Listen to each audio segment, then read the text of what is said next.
হাসব্যান্ডের পছন্দের খাবার রান্না করতে কার না ভালো লাগে? আমার তো বেশ ভালো লাগে। আমি সবসময় চিন্তা করি আমি আমার হাসব্যান্ডের পছন্দের খাবারগুলোই রান্না করব। আসসালামু আলাইকুম, কেমন আছেন সকলে? আশা করি সকলেই ভালো আছেন।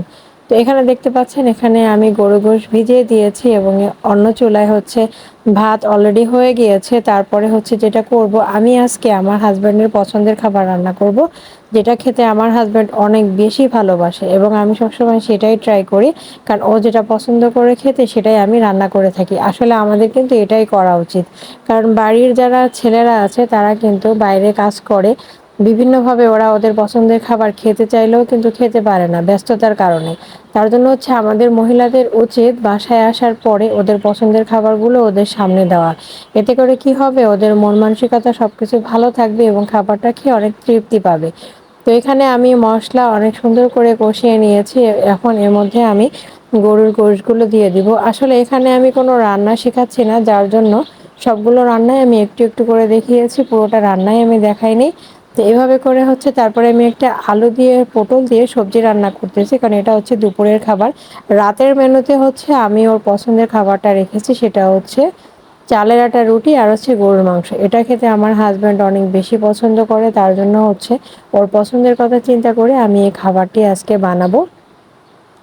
তো অনেকেই হচ্ছে বলবেন যে হ্যাঁ আসলে সে অনলাইনে এসে বলতেছেন, কিন্তু না, আমি সবসময় হচ্ছে আমার হাজবেন্ডের পছন্দের দিকে খেয়াল করি, কারণ ও কোনটা খেতে পছন্দ করে, কোনটা দিলে ওর ভালো হবে, সবসময় আমি ওর এই খেয়ালগুলো রেখে থাকি। আমার হাজবেন্ডও যথেষ্ট পরিমাণে ভালো, আমাকে অনেক বেশি ভালোবাসে এবং সবসময় চেষ্টা করে যে আমি আসলে কোনটা করলে ভালো থাকবো, এটাই ও সবসময় করে। তো আমি আসলে খুব বেশি রুটি সুন্দর করে গোল করতে পারি না, আপনারা কেউ দেখে বাজে কমেন্ট করবেন না, কারণ হচ্ছে আমি হাজার ট্রাই করলেও আমার রুটি এমন একটু আঁকা-বাঁকা হয়ে যাবে। দেখতে পাচ্ছেন আসলে এভাবে কিন্তু আমি চালের আটা কখনোই বানাইনি। আমি আসলে যে গোলাটা থাকে সেটাই সুন্দর করে করতে পারি না। কিন্তু কি করব, হাসব্যান্ডের আবদার ছিল হচ্ছে চালের আটা খাবে। তো আটাটা আমি করেছি, আটাটা মাশাআল্লাহ ভালোই হয়েছে, কিন্তু রুটিগুলো আমার গোল হচ্ছিল না। এখানে দেখতে পাচ্ছেন আমি কিন্তু একটা একটা করে এভাবে হচ্ছে রুটিগুলো ফুলিয়ে নিচ্ছি। একটা কাপড় দিয়ে খুব সুন্দর করে চাপ দিলে কিন্তু রুটিগুলো ফুলে যায়। আবার অনেক রুটি আছে যেগুলো এমনি এমনিতেই ফুলে যায়, এগুলো চাপ দিতে হয় না। তো আজকে হচ্ছে আমার হাসব্যান্ডের পছন্দের খাবার রান্না করেছি। ও যখন খাবে আমি ওর পাশেই বসে থাকবো এবং এটা দেখতে আমার অনেক বেশি ভালো লাগে যে ও কত তৃপ্তি সহকারে খায়।